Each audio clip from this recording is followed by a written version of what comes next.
عموماً کیا ہوتا ہے جب مرد کو کسی عورت سے شکایت ہوتی ہے تو مرد کے ہاتھ میں کیا ہوتا ہے؟ چلو طلاق دو، فارغ کرو، ایک طرف کرو. مرد کے لیے آئندہ معاشی مسائل اتنے نہیں ہوتے، اپنی حفاظت کا اتنا مسئلہ نہیں ہوتا. وہ عورت کو الگ پھینک کر اکیلے بھی زندگی بسر کر سکتا ہے.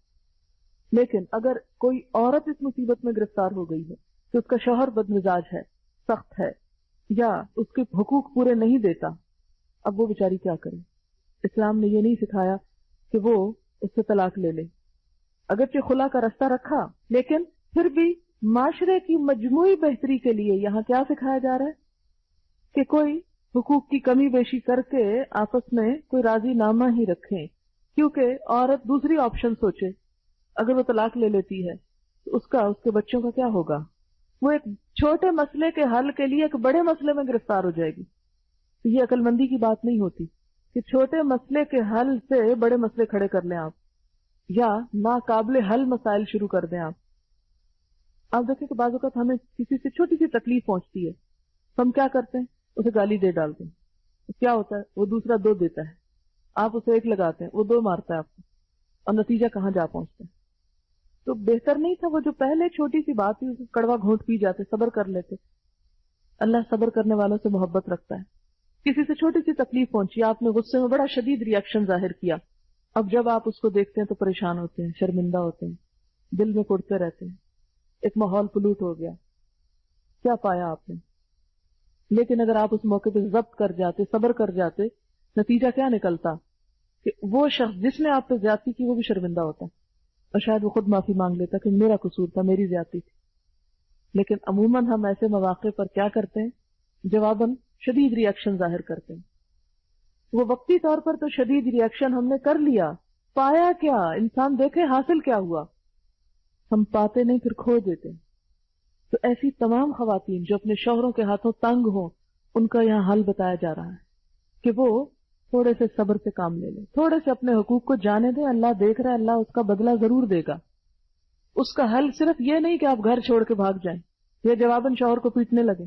وہ تو گھر نہ ہو جائے گا، ایک کشتی خانہ ہو جائے گا، ایک دنگل ہو جائے گا. دنگل بنانا چاہیں تو بنائیں. اسی لیے وہ جو پہلے بھی میں نے بات کی تھی کہ مرد مار سکتا تو عورت کیوں نہیں مار سکتی؟ عورت کو اللہ نے مارنے سے روک کر اس دنگل کو ختم کیا، ورنہ باکسنگ شروع ہو جاتی گھر میں تو گھر نہ رہتا. تو یہاں پر کسی بھی نزاع کے موقع پر، جھگڑے کے موقع پر، فساد کے موقع پر، بد اخلاقی کے موقع پر، بد سلوکی کے موقع پر جب ایک شخص زیادتی کر رہا ہو تو جواب میں تھوڑے سے دھیمے ہونے میں آپ کی کوئی بے عزتی نہیں. لوگ سمجھتے تھے ہماری بے عزتی نہیں. حدیث میں آتا ہے من تواضع للہ رفعہ اللہ، جس نے اللہ کے لیے عاجزی اختیار کر لی، تواضع اختیار کر لی، اللہ اس کو بلندی دے گا، اللہ اس کو بڑا کر دے گا. وہ چھوٹا نہیں رہتا. ایک دانہ گندم کا ایک دانہ ہوتا ہے، جب وہ مٹی میں ملتا ہے تو اس سے 700 دانے بنتے ہیں. اگر وہ اکڑا رہے اور کہ میں مٹی میں نہیں جاتا، میری اس میں ذلت ہے، میں شیشے کی بوتل میں رہنا چاہتا ہوں، 100 سال بھی شیشے کی بوتل میں رہے تو کھایا جائے گا اندر سے، اوپر سے خالی خول کھڑا رہے گا، اندر سے کھا لیا جائے گا، اور اس سے 700 کبھی نہیں بنیں گے. تو جو لوگ زندگی میں تکبر کا رویہ اختیار کرتے ہیں، اپنی انا کے خول میں رہتے ہیں کہ جی ہم بڑی شے ہیں، وہ کچھ نہیں پاتے. تھوڑا جھک جانا، تھوڑا عاجزی اختیار کرنا. کل ایک بچی میرے پاس مسئلہ لے کر آئی اپنی ساس کا، بڑی پریشان تھی، بہت روئی، اور اس کی شکایت جینون بھی تھی کافی حد تک. میں نے اس سے کہا کہ دیکھو جو تم کہہ رہی ہو میں اس کو 100% درست کہتی ہوں کہ تم واقعی مظلوم ہو، لیکن اب تم اپنی بزرگ ساس کے مقابلے میں ینگ بلڈ ہو. وہ عمر کے اس حصے میں پہنچ چکی ہے کہ جہاں وہ بیمار بھی ہے، جہاں وہ انسیکیور فیل کر رہی ہے، جہاں وہ توجہ چاہتی، وہ محبت چاہتی ہے. اس کی میموری بھی خراب ہو چکی ہے. اب تم اس سے اگر توقع کرو کہ وہ قربانی کرے، وہ اپنی زیادتیوں کو چھوڑ دے، بی پی اس کا ہائی ہے، بیماریاں اس کو کئی لگ چکی ہیں، وہ بیچاری اپنے آپ سے بیزار بیٹھی اس وقت، اس سے تم کیا قربانی چاہتی ہو؟ اس وقت تمہاری عمر ہے قربانی دینے کی. میں نے کہا سب کچھ بھول جاؤ، جو کچھ انہوں نے تمہیں کہا، یہ جو بھی تم پہ الزام تراشی بھی ہوئی، سب بھول جاؤ اور اللہ کے لیے بھولو، اور جا کے عاجزی سے نہ کیے پہ بھی معافی مانگ لو اور توجہ دو تھوڑی سی. وہ توجہ چاہتی، وہ محبت چاہتی. آپ دیکھیں کہ جب بوڑھے ہو جاتے ہیں نا جسمانی طور پر ان میں کوئی کشش نہیں رہتی، نمبر 1۔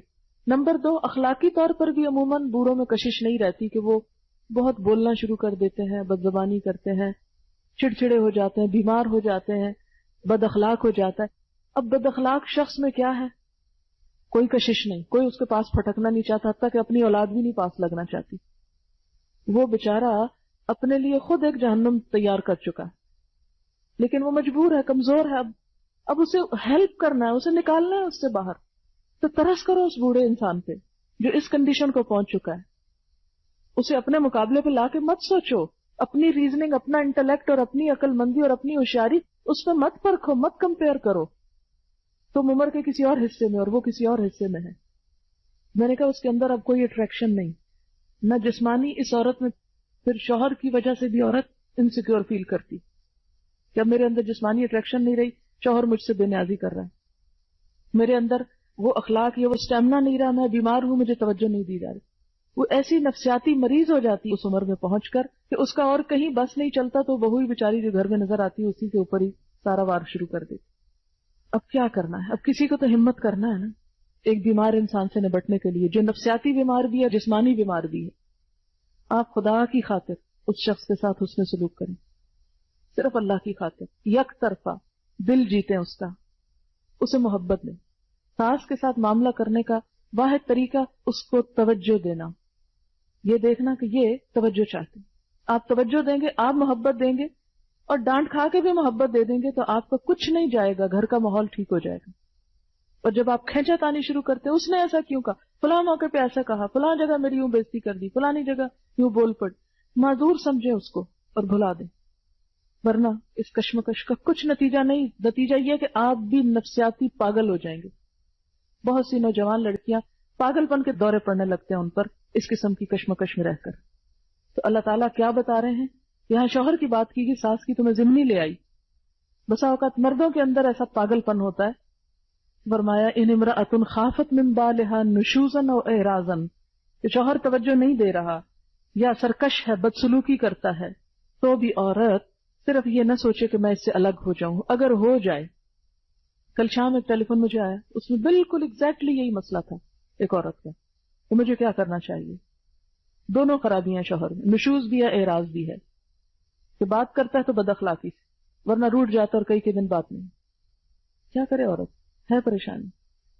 اب بچے ہیں، اس عمر کو پہنچ گئے، ایسی تعلیم کی عمر ہے، تو میں نے کہا کہ دیکھو دو ہی حل ہو سکتے ہیں نا، ایک تو یہ ہے کہ تم اس سے الگ ہو جاؤ، بڑا آسان ہے، کٹ ختم۔ اب دیکھو کہ اس کے بعد جو مسائل آنے والے ہیں، بچوں کی تعلیم ہے، ان کی فیس ہے، ان کی جذباتی ضروریات ہیں، ان کو باپ چاہیے، انانی کیس چاہیے۔ اب کیا کرو گی تم؟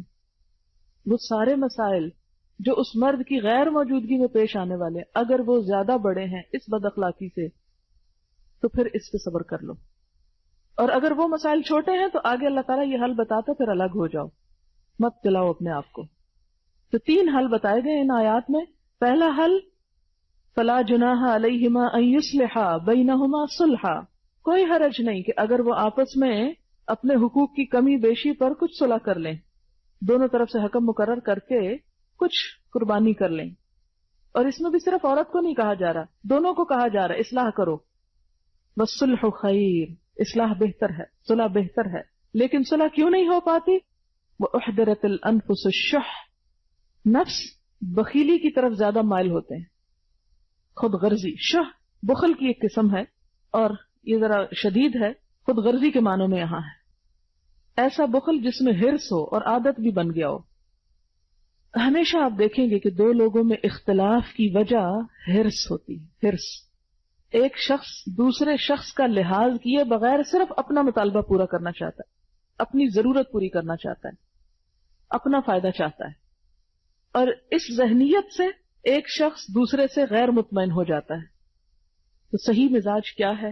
حل کیا ہے کہ دونوں فریق ایک دوسرے کی معذوری کو سمجھیں اور رعایت کریں، دوسرے کو معذور سمجھیں اور معاف کر دیں، کوئی بات نہیں۔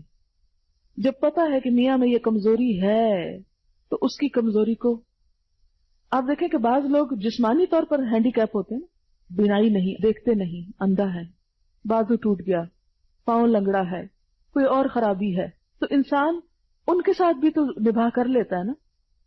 تو کچھ لوگوں کے اندر جسمانی نہیں نفسیاتی ہینڈی کیپ ہوتا ہے، اور اس کے پیچھے ایک لمبی ہسٹری ہوتی ہے، بچپن کی محرومیاں ہوتی ہے، کوئی ظلم و تشدد ہوتا ہے، وہ لاشعور میں دبتا گھٹتا رہتا ہے، اور پھر شادی کے بعد بیوی پہ نکلنے کا موقع مل جاتا ہے اس کو۔ بعض بچوں کو ماں سے اٹینشن نہیں ملتی، وہ بیوی سے دگنی اٹینشن چاہتے ہیں، ماں والی بھی چاہتے ہیں اور بیوی والی بھی چاہتے ہیں۔ اب بیوی بیچاری کیا کرے، اپنے بچوں کو اٹینشن دے یا میاں جو بچہ بنا ہوا ہے اس کو اٹینشن دے، پھنس جاتی ہے بیچاری۔ لیکن اب حل کوئی نہیں، یہی سمجھے کہ ہینڈی کیپ ہے میاں کا، معذور میاں مل گیا ہے۔ جسمانی طور پر معذور شخص سے ہم گزارا کر لیتے ہیں تو نفسیاتی معذور سے بھی تھوڑا گزارا کر لیں، اس کی جزا اللہ آپ کو دے گا۔ آپ دیکھیں کہ جذبات کی قربانی سب سے بڑی قربانی ہے، سب سے بڑی قربانی۔